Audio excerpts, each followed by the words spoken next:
Hey darlings. Masha, it's not what you think. Masha's beloved husband, sitting on the bed, was shyly trying to cover him with a pillow. Behind him, while rolling in the silk blanket, at the same time depicting a chameleon, lay a pretty cute brunette. 15 minutes ago, the couple was so interested in each other that they didn't notice how Maria entered the room and comfortably sat in a deep chair under the tarpaulin. Masha reacted quite indifferently. You were engaged in tantric yoga and filled the energy of the cosmos, which had emptied the resource, isn't it? As a psychiatrist, Masha turned to the newly admitted patient to the girl chameleon, who at the moment of the question already started to move like a famous lizard. Neither the fright nor the surprise, such a calm approach to her side. The girl stares intently at the beggar and nods her head, while her husband is pale. It seemed that in a few more seconds the poor lady would lose consciousness, as if she were a casina. So I said, and Masha continued in the same way, "Madam, the classes are over. Leave the room." In seconds, the only breeze left the house was the lady. For justice's sake, it should be noted that at this speed, Samebold himself would be jealous. After such a fast-paced disappearance of the object of contempt from the premises, Masha still calmly went out into the corridor, picked up the suitcase that had not yet been disassembled after returning from the trip, and headed towards the exit. Masha, you really didn't understand everything.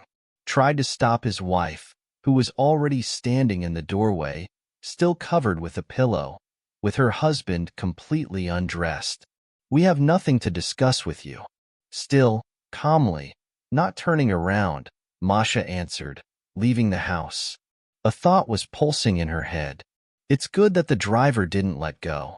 For several years, Maria Alexandrovna Stoltz, the owner of a magnificent figure, beautiful, as if she had come from Leonardo da Vinci's canvas, extremely clever, with iron nerves and a lack of a bull terrier, was considered one of the best architects in the city.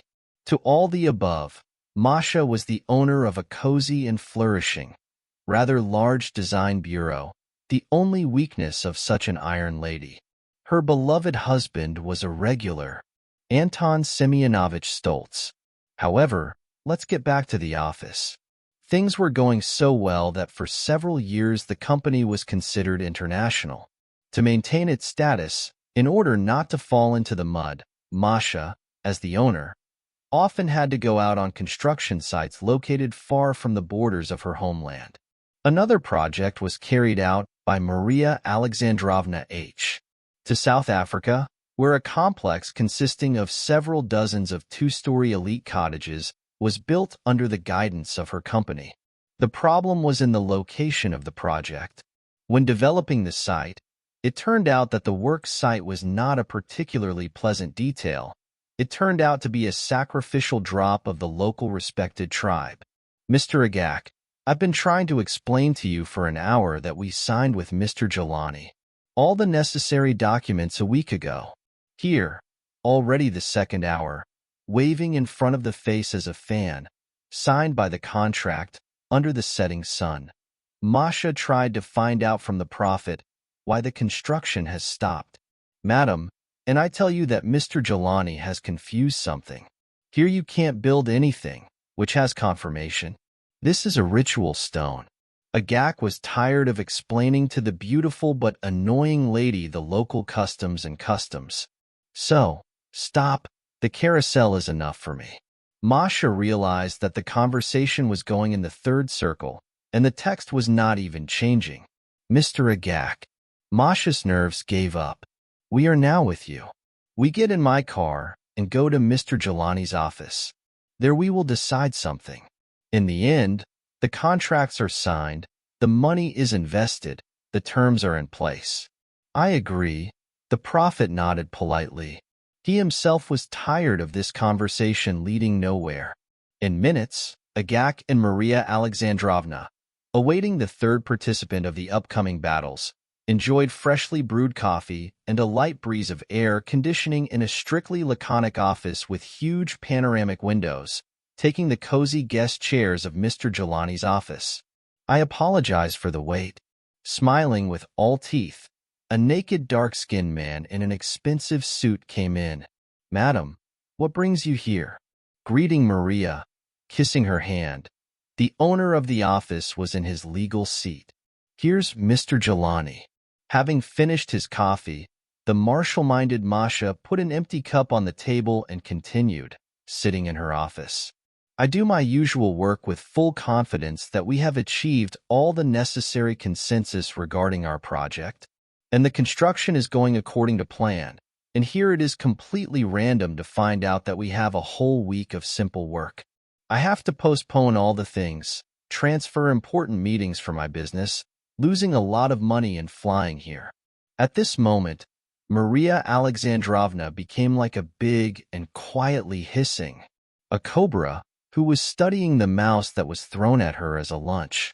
And what do I find out by the arrival? Masha endured the theatrical pause, continued all the same quietly. It turns out, forgive me for the tautology, contact became some kind of stone there.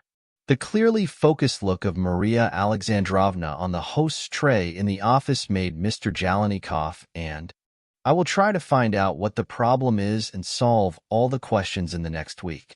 No, Mr. Jelani. Pretty harsh, as if pecking at every letter, said Masha. You will arrange for me to meet tomorrow. Excuse me, with whom? Jelani was surprised and nodded. With the owner of the stone? More stated the fact than asked Maria Alexandrovna. Tomorrow after lunch I will come to you. On that note, Maria Alexandrovna got up from her chair, stretched her hand to Mr. Jelani, who was confused, to say goodbye, and after another gallant kiss, left the room. The next day, in the walls of the same office, a strange company gathered. Mr. Jelani, for some reason, changed the color of his coffee skin into gray. Maria Alexandrovna, as always, who looked beautiful in a strict suit and with a folded head, and an incredibly tall man with a bare torso covered only with a red tight blanket, fastened in the manner of a Greek toga. The man's appearance was very attractive. It seemed that the face and figure for him were borrowed from the statue of Apollo on the head of this specimen. With dignity, as if this was the crown of a monarch, he carried a structure consisting of the lion's head and bird feathers, which gave him at least. See him tall. There was an unobtrusive amount of jewelry hanging on his neck, and he finished the whole picture with a huge staff with a skull of some bird that was cleaned and cleaned. They accompanied the man in two, though they were dressed more modestly. My name is Dumac. A young man standing on his right hand from the lion's head said, The leader of the barbarians greets you. It was obvious that the one who said it was proud. I am Maria Stoltz. She is the direct investor of the construction complex, which we have agreed on. I am like the famous chameleon, gray skin on a deep turquoise. The owner of the office presented Maria to her opponent. Balbar expresses his admiration for the beauty of the lady present. Again, the quiet speech of the leader, Dumas, translated. Tell me, my lord, that it is very easy for me to hear such words from him in my address. But still, let's put down all the Chinese ceremonies and start with the problem that has been formed. Maria Alexandrovna has quite clearly and softly marked her position. Mr. Jelani quite unnaturally stalled in the chair, and once again changed the color to plum violet. And what is the problem? With a daze in his eyes, after another quiet meeting with the leader, Dumac became interested. Masha looked at the owner of the office with a displeased look, slowly and carefully exhaling. She briefly re-explained the essence of the problem, looking straight into the eyes of the leader. And how should we be now? She finished her story of Mary with a question. A pause came. Then again there were quiet talks between Balbar and Dumac. The dialogue lasted so long that the secretary of the master, Jelani, managed to bring coffee and evaporate from the office. At the end of the drink in the cup, Dumac again said, the leader of Balbar, as last time, does not see any problems in this situation. The translator stopped at the sight of Maria Alexandrovna, but, having taken himself in his hands, continued, "Our tribe is a semi-wild one." In the eyes of Masha, the fire of interest lit up. In 2 days, a new moon will come. According to our customs, we need to perform the rite of sacrifice and leave the present location, taking the altar with us. However, as far as I know, you will return in a certain period of time, Masha clarified.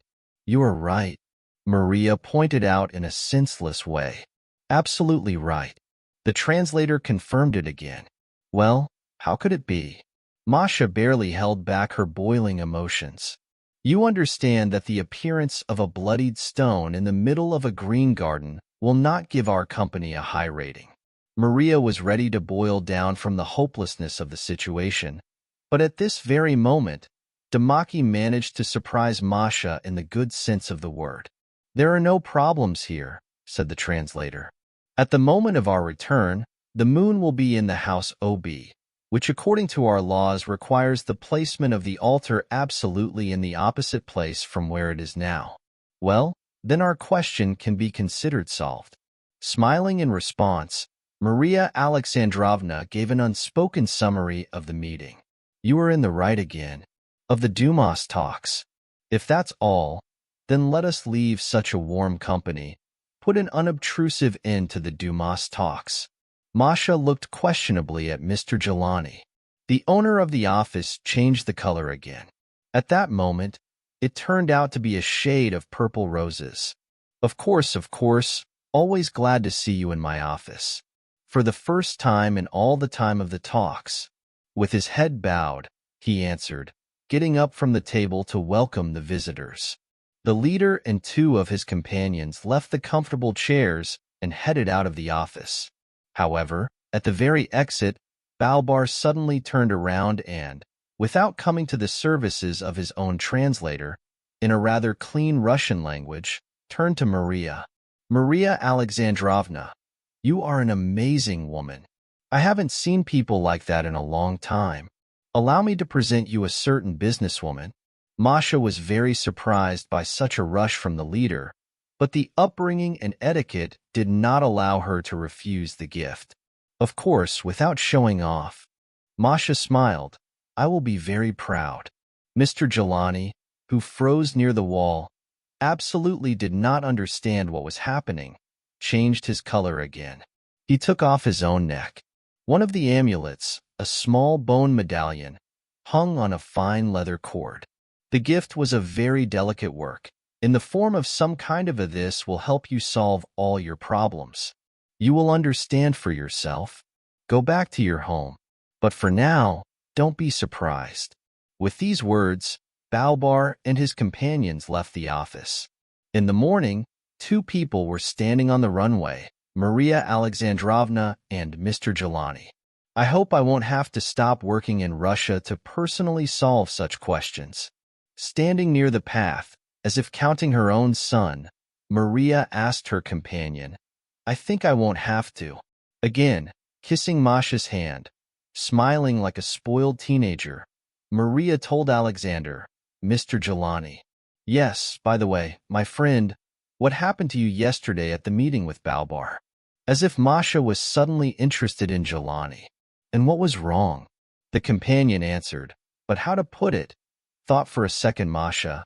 You were some strange during all the negotiations. Finally arranged the phrase of Maria not to offend the companion.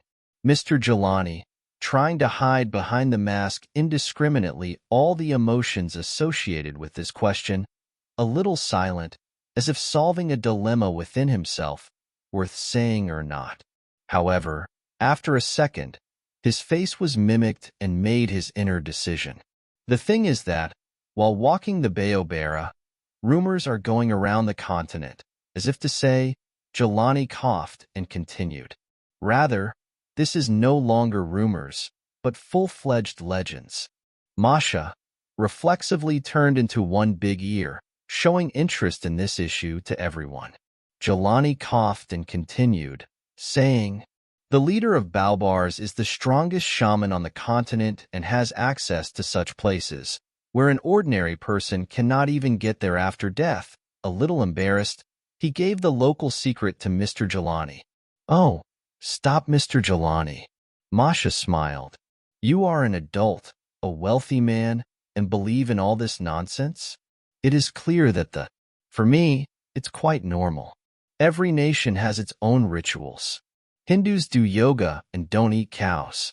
Slavs go to church, and Italians have a separate city in the country where the Holy Father lives. But it doesn't mean that he calls God directly. I try to make Mr. Jelani Masha feel better again. Don't tell me, Madame Stoltz, don't tell me. Taking the usual color again, Jelani replied, I will tell you a little story, a witness to which I was personally. It's no secret that for our continent the norm is big families. Actually, I am also not an exception. Mr. Jelani began his story. My mother has children besides me. All are already quite mature, and almost all the people who were not so young with their families.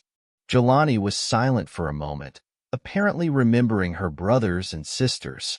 After a moment, he returned to the real world. Mr. Jelani continued. A couple of years ago, a tragedy occurred in the family of one of my sisters. Her only son died. I will not go into details, but it happened that before the funeral ceremony, the body of the boy was in the refrigerator of the pathologist anathema for almost a week. The sister was very worried about the loss of her only heir, and in despair, she turned to the leader of the bar. When mentioning the leader's name, Jelani somehow unnaturally turned around and changed the color of the skin again. Drinking water from an unknown place and taking the original color, Jelani continued to tell the bar. And, asking my sister, came to the morgue. Having driven away all the staff from the room with the fridge and left only my sister, he spent at least hours in the room, which was already happening there, until no one knew. Only strange sounds, similar to the drum, were heard, and sometimes flashes were seen from under the door, and after a certain time, 3 of them came out of the room with the fridge. My nephew is alive, absolutely harmless. With these words, Mr. Jelani got a phone out of his jacket pocket, where, opening the gallery, he showed a picture of a cute, very lively young man. This is a photo of Ganju, taken 2 days ago at the family celebration. As you wish, you can treat this, Madame Stoltz, but you see everything with your own eyes. With these words, Jelani removed the phone, and Masha instinctively touched the amulet that was presented to you yesterday, which was now lying on the neck of the new mistress. Mr. Jelani's story is very interesting, but I dare to say that I'm still waiting for the plane. Once again, smiling with an impressive smile, Maria reminded Mr. Jelani of his location. Yes, of course, it's time for you to go. The companion seemed to have thrown the rock off his shoulders, and, smiling again, he kissed Maria Alexandrovna's hand. We'll be in touch. Let's make it clear that the dialogue is over. It's time to go back to our business. Maria waved her hand and disappeared from the plane. Now, sitting in her own car and trying to recover from her overflowing emotions of breathing, Masha remembered the leader's instruction. Where is Maria Alexandrovna? As always, briefly on the case, asked the driver, without knowing it, returning Masha to the real world. В Nikolskaya, Masha answered without thinking for a long time. The car moved from its place. The road was not close.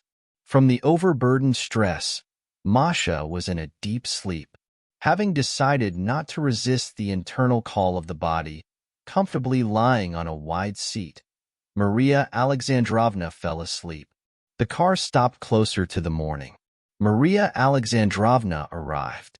The driver said quietly, but quite clearly, "Thank you, Volodya." "A little away from sleep," Masha replied. A good 2-story house made of bricks, with beautiful carved frames on the windows and a high staircase, once belonged to, unfortunately, long-lost beloved grandfather Masha, met the current owner of the mansion with the Not long after, Maria Alexandrovna, who knew what was going on, came to the front door. The key, which had already been laid, was lying under the roll with the cypress. Following Masha, carrying a modest luggage in the form of one suitcase, the driver got up and said, "Leave it here in the corner." She pointed Masha at the suitcase, changing the official road shoes to her favorite soft slippers in the spacious hallway. "Yes, tomorrow, when you wake up, please go get the groceries. I'll throw away the list for you now. The card is on the dresser. Then you can be free." Although Masha stopped right in the middle of the stairs leading to the second floor. "Take a couple of days off. If you need it, I'll call you." The driver, with an unquenchable surprise, looked at the hostess. For several years of work, it was the first day when he was given a vacation. "Thank you, Maria Alexandrovna. Good night." End of discussion. Masha, hiding on the second floor. Having woken up the next day closer to lunch, Masha decided to arrange her workplace first. Having taken out her laptop and all the necessary papers from the suitcase, peacefully combing the unborn side, Masha shaved her hair in her grandfather's office. Kaprianov Albert Mitrofanovich was Masha's favorite grandfather, and in combination with the fact that a doctor of historical sciences and a highly qualified, respected employee of the Russian Academy of History and Material Culture, Masha, in turn, was the only beloved granddaughter of Albert Mitrofanovich.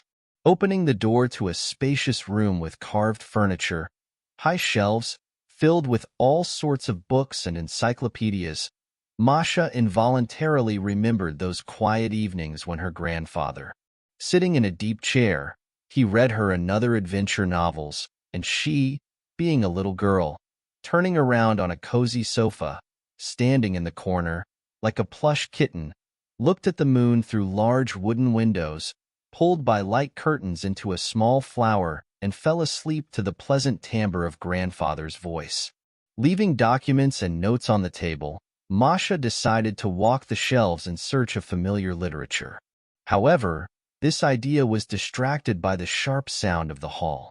"Maria Alexandrovna, are you up already?" In the hall, among the countless packages from the market, the driver was unwind. "Vladimir, you came back so quickly," Masha was surprised. "Yes, it turns out that a new store was built nearby, so it didn't take long." Explained his speed to the driver and said, "I'll take the bag to the kitchen and take your luggage." Noticing that the owner was already trying to move the suitcase, Volodya replied, "Okay." With a light smile, Masha replied and went to the kitchen, with the bags loaded with bags, to sort out the purchases on the shelves. Leaving Masha alone with the bags, Volodya quietly left. A few minutes later, in the doorway, his head appeared again.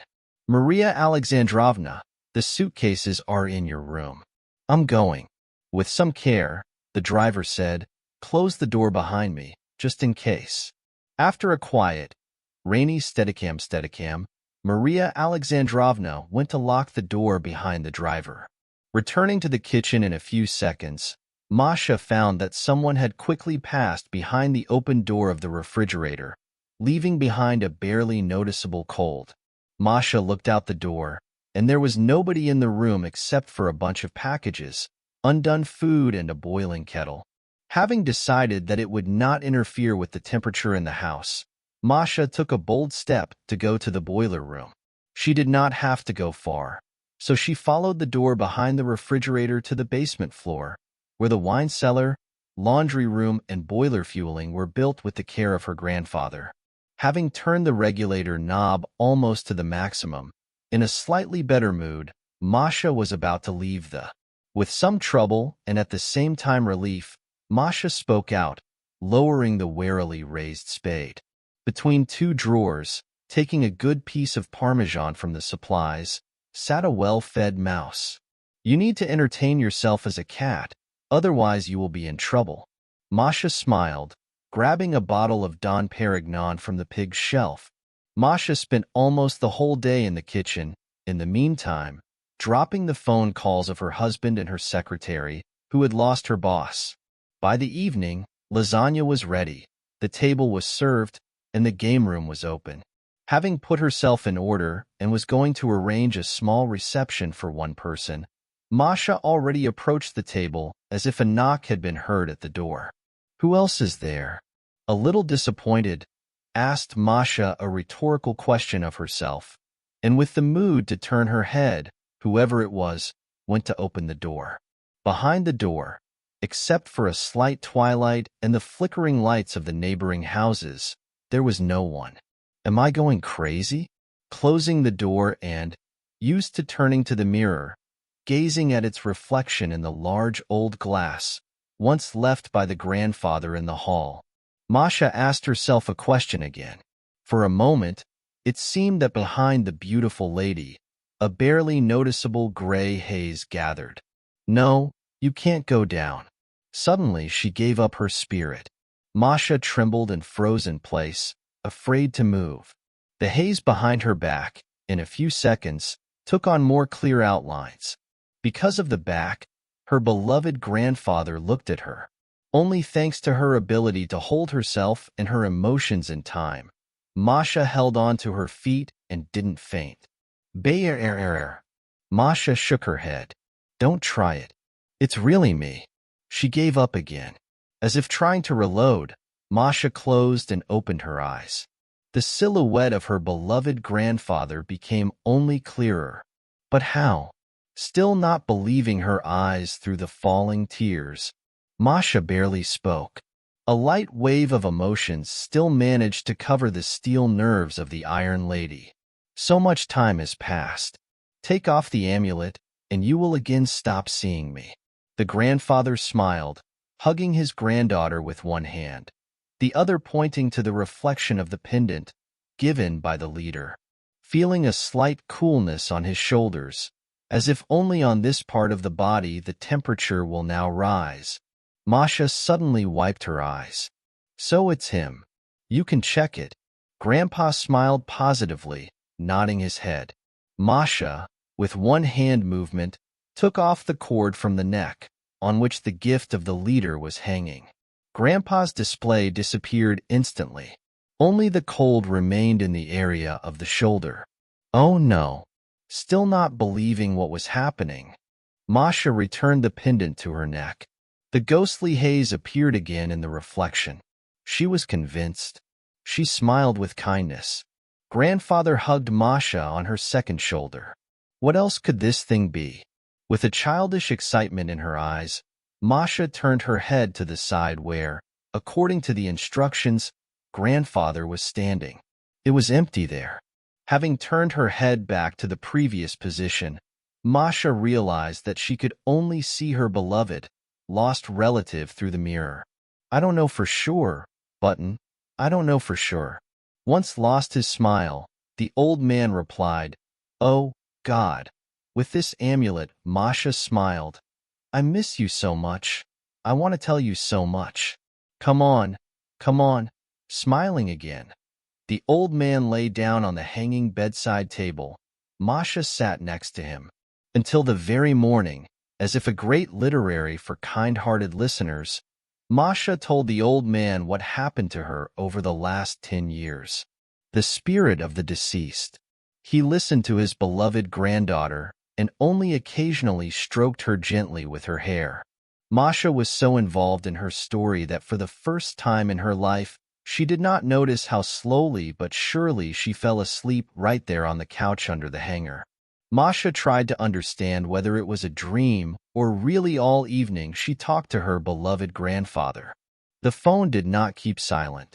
Having dropped the thought of hunting the beloved, however, long-lost relatives, Masha pulled herself together and shone in the kitchen behind the phone.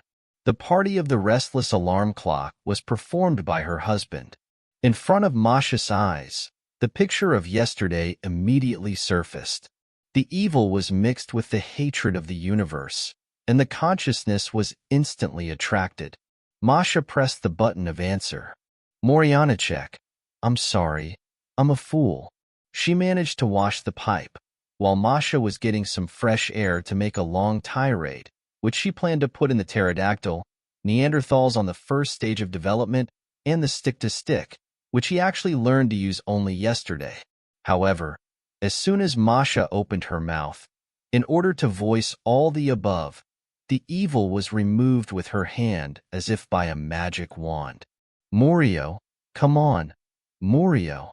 Masha, indifferent, turned off the half-word, hysterically ringing the phone. The day flew by unnoticed. After disassembling the papers, having held several online negotiations, one meeting, as well as by scrolling through the mail and approving several agreements, tired Masha went to the living room to have dinner. It was already dark outside when something fell in the hall. Sleek Masha waved at the sound. "Hello." She said goodbye. In the reflection, again on the bedside table, the old man was sitting and smiling politely, inviting Masha to take a seat next to him. Why is it that Masha was able to do it here? Although in her soul she was very happy that it was not a dream. "Do you remember when this mirror appeared in our house?" Grandpa answered the question. "It seems that when I was years old, you brought it from work." "Without feeling the trick," Maria replied. "That's right." Albert Mitrofanovich nodded with a head. "That's right. But I never told you the story of this mirror." Having sat on the tomb, Masha calmed down, as in the very office, being a little girl, waiting for another interesting story. And indeed, a little silent, Grandpa began his story. "Many years ago, when I was still very young, only after the Institute, I, as it was then accepted, by distribution, were sent on an archaeological expedition to the Black Continent. I don't remember what we were digging there, and in my opinion, we even found something. But that's not the point. In legends, there was a legend about a mysterious mirror. Some said that it takes souls, others said that it can resurrect people, and others even talked about magic and voodoo and black rites. But everyone agreed on one thing that belonged to this mirror. A certain Sari Vudrov, the owner of an impressive estate, land plantations and souls of black slaves. All this farm in the southern part of Africa. One of the most important knights, the slaves, who belonged to the Tsar, rebelled, burned the estate, killed Mrs. Woodruff and her two daughters, using magic to lock their souls in a mirror. The story ended the same for everyone. The mirror was lost. For a moment, Grandpa Albert stopped his story again. "Grandpa, what does our mirror have to do with it?"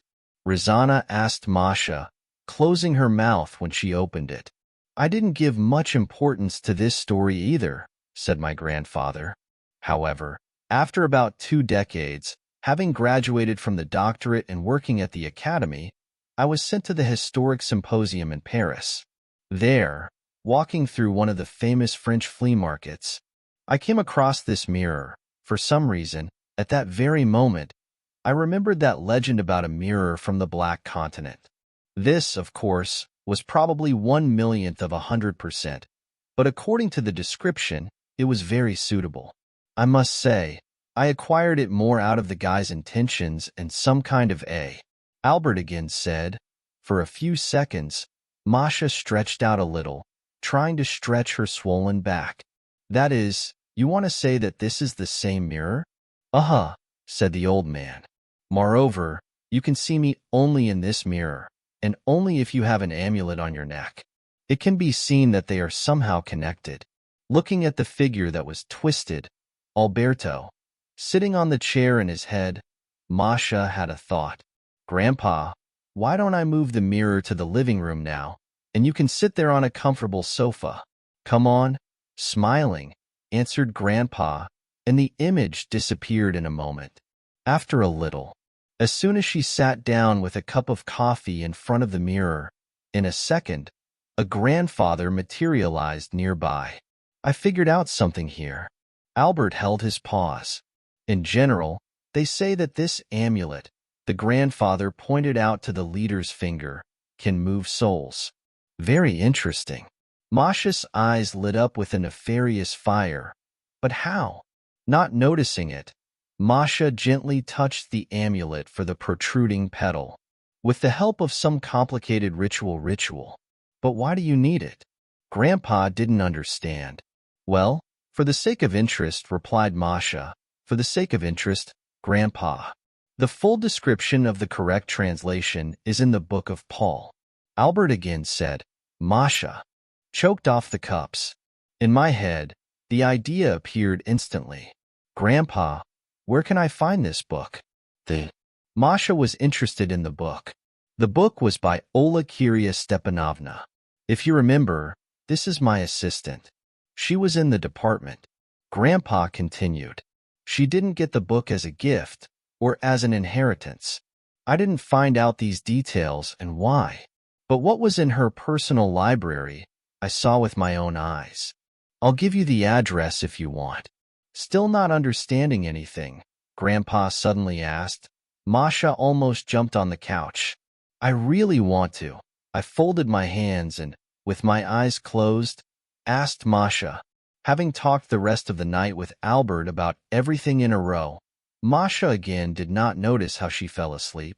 In the morning, without having woken up, pushed by her own ideas, by some kind of excitement and fight for the field hours, which were distributed from the office upstairs, Masha called the driver. The house of Luceri, indicated by Albert, was located on the territory of the village of the new type. Beautiful, laid-out slabs and paths, landscape designs, a guard resembling an eagle, sitting in the control center of the Schlagbaum at the entrance, created an unique atmosphere of some kind of elitism to this place. Deep in the soul, with a weak hope that Lucretia Stepanovna is still alive, Masha pressed the button of the video base. Come in, said a pleasant male voice from the speaker. At the same time, a characteristic click of the magnet gate lock was heard. The two-story mansion, otherwise called this building, was not allowed to be called, met Masha with the friendly door open. At the door, as if in an English detective, a strictly stretched man, of middle age, dressed in a classic black suit, was found. You are to Lucretia Stepanovna, the man clarified. Absolutely right, confirmed Masha. Come with me, invited the visitor. Passing by a rather spacious living room, where the main figure was undoubtedly a black polished piano, a dining room, more like a room for the organization of the Svetlana Rauta, than a place where they dine, and some other room. The accompanying man finally stopped near the wooden double-decker door. At first glance, it was clear that this was a cabinet. The outer room looked like the cabinet of Grandpa Albert. The difference was one. The screw of the entire workplace was a large antique table made of dark wood, covered in a green cloth, standing opposite a large Erker window, covered with heavy velvet curtains. The painting was completed by a chair, a monster, leather, riveted with copper nails. Like a bear over a bush of raspberries, rose above the antiquary work of art turned back to the entrance. Masha coughed lightly, recalling her presence. The leather monster slowly turned, and in the depths of the basin was a dry, pretty cute old lady, with a neat layout and manicure, dressed in a home dress, more like a middle-aged lady's toilet, which was witnessed by Camilla, who was deftly fastened to a high lace collar. Masha, hello, my dear. Lucretia's friendly smile was blooming. Aunt Luca, I haven't seen you for so long. As she approached the chair, Masha hugged the former assistant of the old man with warm heart. What brought you to me? She decided to visit the old woman. Luka Stepanovna was curious and inquisitive. You're right, Lucretia Stepanovna, as always right, smiling, replied Masha, moving on to the official tone. It really did lead. Nothing can be hidden from you. What secrets are there? I live almost forever. Apparently something very serious, if you address me by my last name. Aunt Luca noticed, without removing a benevolent smile from her face. I don't even know where to start. Masha was a little embarrassed, and you immediately go to the point. We don't have Chinese tea at the ceremony. We're having a feast, said Lucretia Stepanovna. I remember my grandfather telling me that you have one book in the library. To give importance to his interest, Masha kept silent for a few seconds.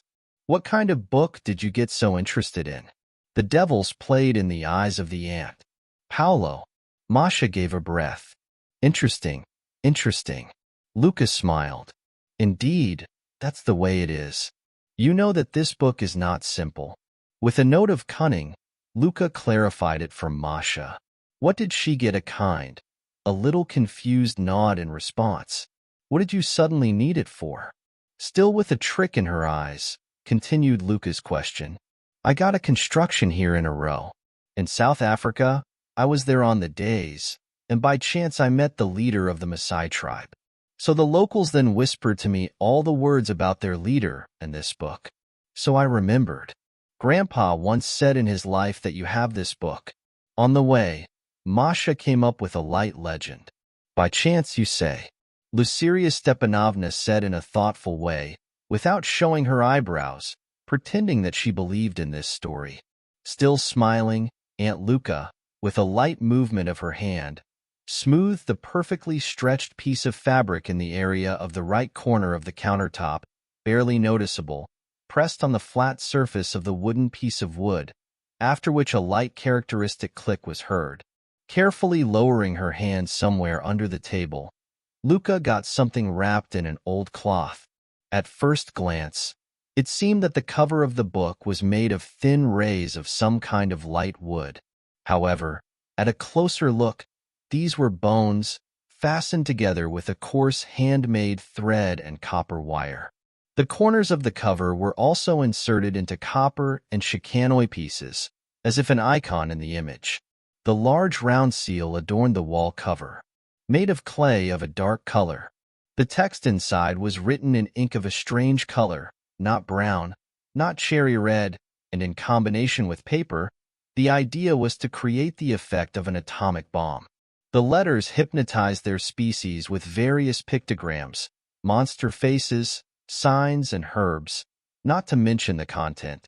It should be noted that the inner part of this masterpiece was unusual. The sheets of colored oil were a bit harsh for a regular paper. At the same time, the used material was so thin that you could see the note on the next page. Looking through the book, Masha didn't notice how her mouth opened by itself.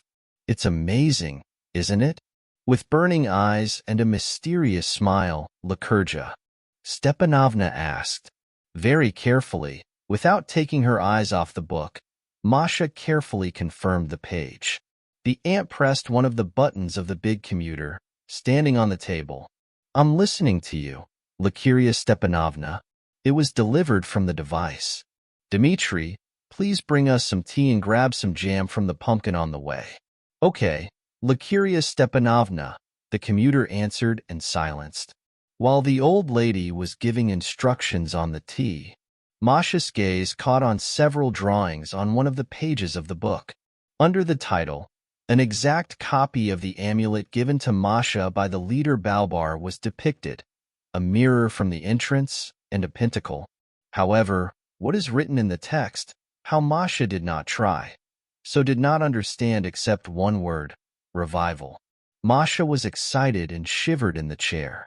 Dear, if you're interested in something, do not hesitate to ask. Noticing the slight, jittery movements in front of her, stirring the sugar in the cup brought in by the assistant, the Auntie Luca suggested. The surprisingly strange paper and print started from afar, Masha. Lucaria smiled and calmly, taking a sip from the cup, calmly uttered, human skin. Where? Masha did not understand. This is not paper, but human skin. And continued drinking tea from a beautiful porcelain cup. So what? Masha guessed that it was not an elephant bone on the cover, but it was not an elephant bone. Luca Stepanovna confirmed mysteriously, smiling. Masha was in a hurry. However, trying to cope with the emotions that had been poured, she continued. I don't understand what language the text is in. It seems like the letters are similar to English, and the words are unfamiliar. This is evil, or rather, his ancient African speech. It was clear that Masha got right in the right place, setting up Lycurgia Stepanovna right in the saddle of her beloved horse. The thing is that in Zulu, Nowadays, only a small number of nomadic tribes of the Black Continent speak, and as you can imagine, writing is not particularly necessary there.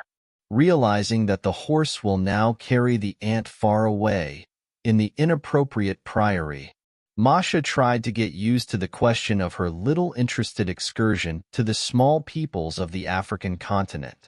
Ant, what is Izampade C? Agapandus. Lukari Stepanovna thought for a moment. I don't remember anything at all. The old lady admitted, the memory is not the same anymore. However, for those who are forgetful like me, there is a dictionary. And as far as I remember, it's not so far away. Wait a minute. The old lady easily, for her age, sprang out of the embrace of the leather monster towards the shelves with books.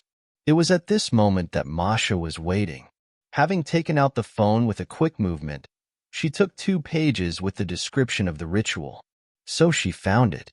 On the table in front of Masha lay a voluminous edition, which created the impression that this dictionary was in the times of Cyril and Methodius, the same ancient and dusty as the moment of the creation of the writing.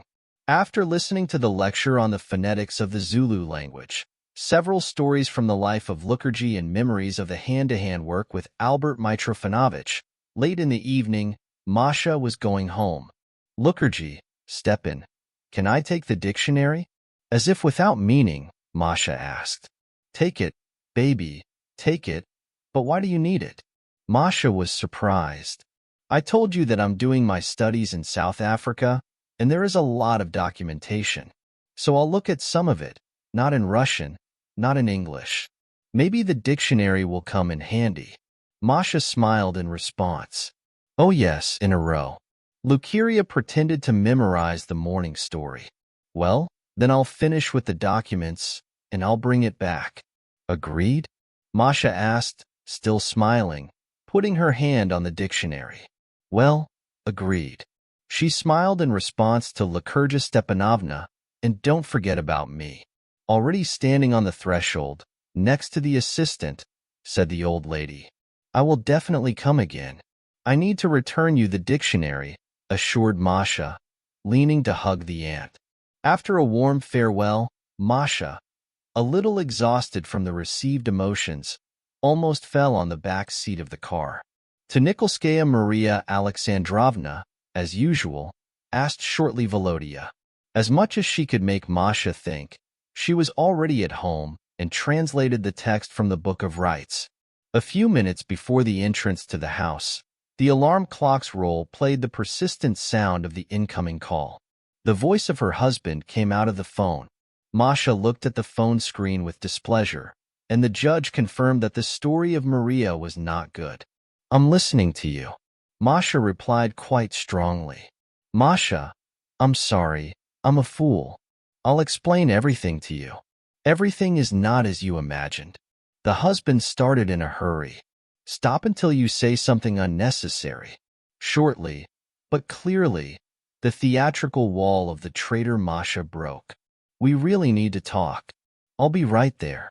Without having time to finish the sentence, Masha heard the phone call. Don't even try. Harder than usual, Masha answered. Where and when we'll see each other, I'll tell you next week. I'll call you myself. And until then, don't touch me. I hope you understand and I won't have to repeat. On one breath, quietly, as if giving in to the hypnotizing rabbit, Masha gave it out. I got it. As the man said, he said, I'm going to the house. I'm going to the house. I'm going to the house. I'm going to the house. I'm going to the house. I'm going to the house. I'm going to the house. I'm going to the house. I'm going to the house. I'm going to the house. I'm going to was literally translated into the text of the rite, and next to the dictionary was an impressive list of things to do. The very little remains is to get everything on the list and somehow, in a magical way, to agree with your beloved grandfather. The first item did not cause any special doubts, but the second one generated deep doubts. Masha dialed Vladimir's number. I'm listening, Maria Alexandrovna. The phone answered almost immediately. Volodya, hello? Masha started from the stove. Something happened. The driver was worried and interested. Everything is fine. Maria Alexandrovna hurried to calm Vladimir down. I'll send you a note now. Please read it. Everything listed in this list must be bought and brought today. If you have any questions, feel free to ask. Okay. As usual, the driver answered without any unnecessary questions. A few minutes later, the phone rang. Maria Alexandrovna, I'm sorry, but what is a time Yama? And where is it? At least try to find it. This question made Masha smile. Time Yama, Volodya, is in Russian-Laden. Masha smiled and answered, and you can find it in any pharmacy. I see. The phone answered and turned off. By the evening, the driver, loaded with shopping, was standing at the door of Maria Alexandrovna's house. Take me to the living room, please, Masha asked, closing the door behind Volodya. And then where? The driver stood in the middle of the living room in some confusion, not understanding where to put his bags. Since the last visit, Vladimir's view of the room has changed.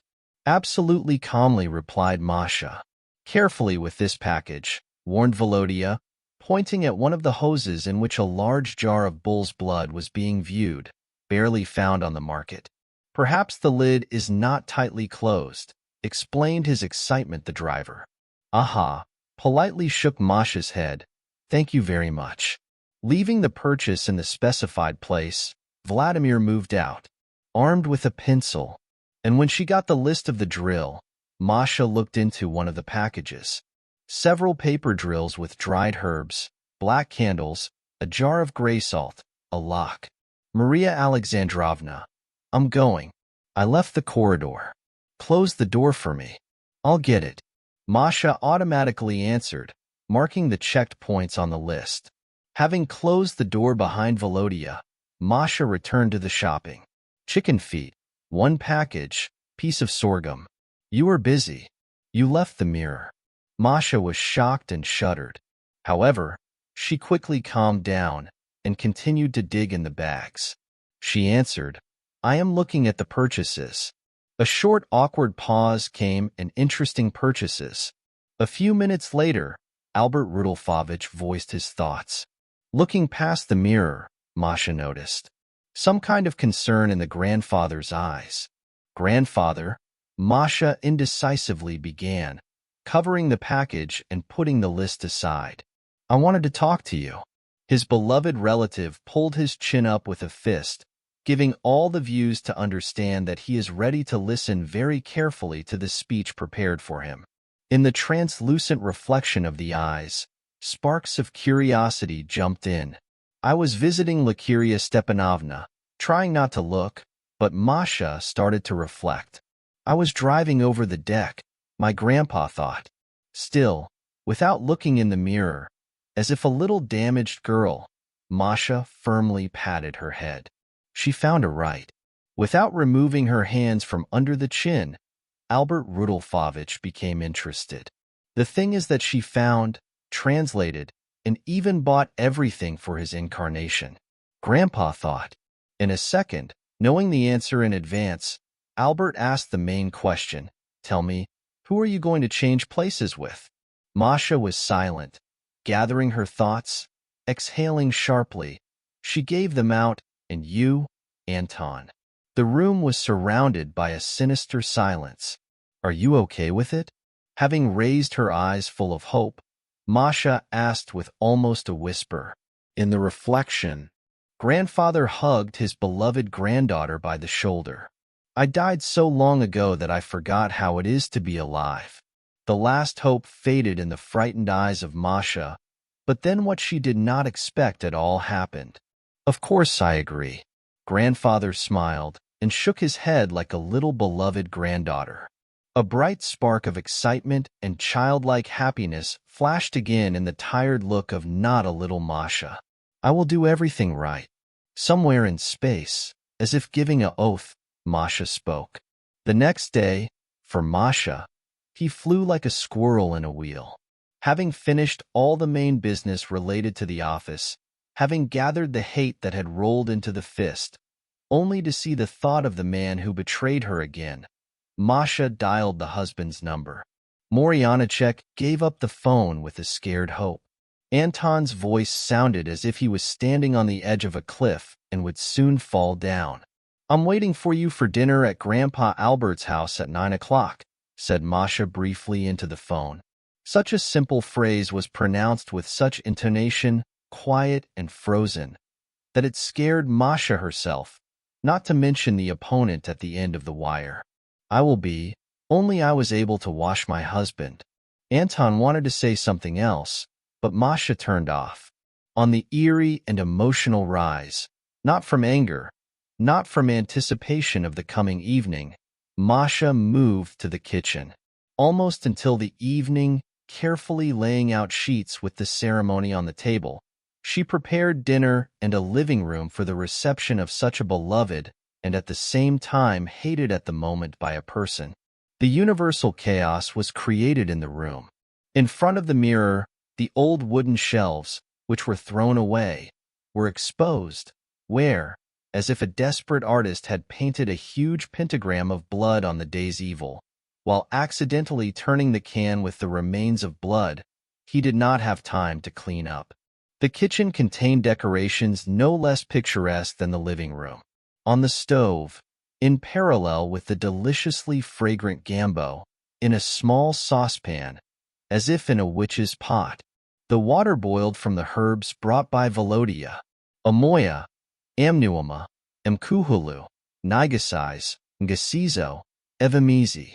Reading the text from the sheet, clearly saying every sentence, the scattered Masha slowly stirred the long wooden spoon, which was obtained from the water.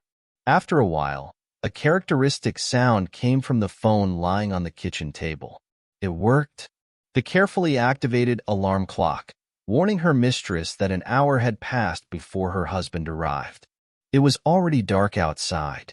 Having brought the living room, herself and the dinner table in order, Masha heard a modest knock at the front door. Having gathered all the emotions into her fist, having exhaled sharply and put on a mask without any difference, Masha opened the door. At the door, in the light of the lantern on her acquaintance's feet, there was a huge bouquet of her favorite burgundy, peony-like roses, diluted with a large number of white gypsophiles. He finished the composition, stuck in the middle of an envelope from La Fansa. "What is this?" Still in an icy tone, Masha asked at her feet. "This is for you." The voice of the accused teenager reported by looking out of the bouquet, "Husband, come in." Having opened the door wider, Masha depicted an inviting gesture. Without holding back from temptation, Masha took the bouquet automatically and chewed it. "I hope I didn't forget where the living room is." I remember Anton whispering with a sharp voice. The husband slipped into the changed outer room as if he had spoiled the feline cat, who returned after a week's absence to his beloved mistress. Then everything changed. She made a restop. He tried to talk to his wife about the subject, but he coughed a little and heard a voice on the table. He said, "Open the bottle, please." He picked up the water in the vase for the flowers and left the answer. He said, "What did Masha ask you? You fell in love with pink wine?"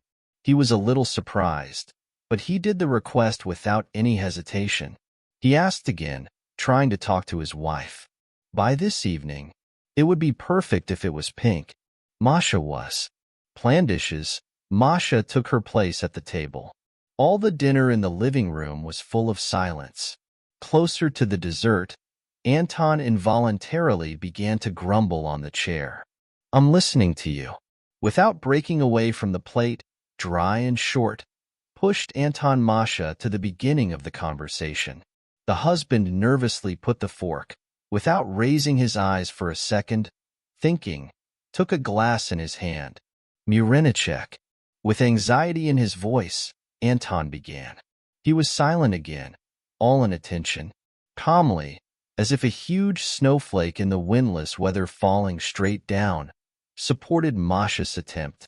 Putting the devices aside, while looking at her husband straight at the top, she pulled herself behind the glass. Unable to stand the tension, Anton literally emptied his glass with a couple of sips. Moryanachek, forgive me. I don't know how it happened. Of course, somehow it happened. Trying to quickly explain the situation, the husband said. Afraid of taking his eyes off the table, she came in, having her chin up to her hand. Masha slowly moved her glass closer to Anton.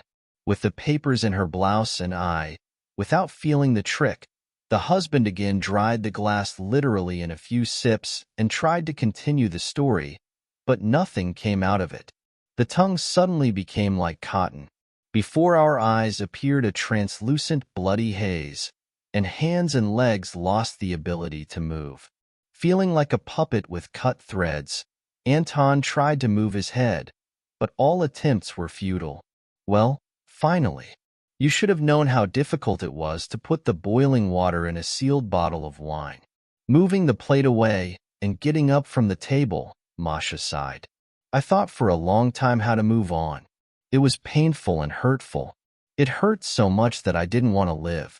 I had only one question in my head. How to live on.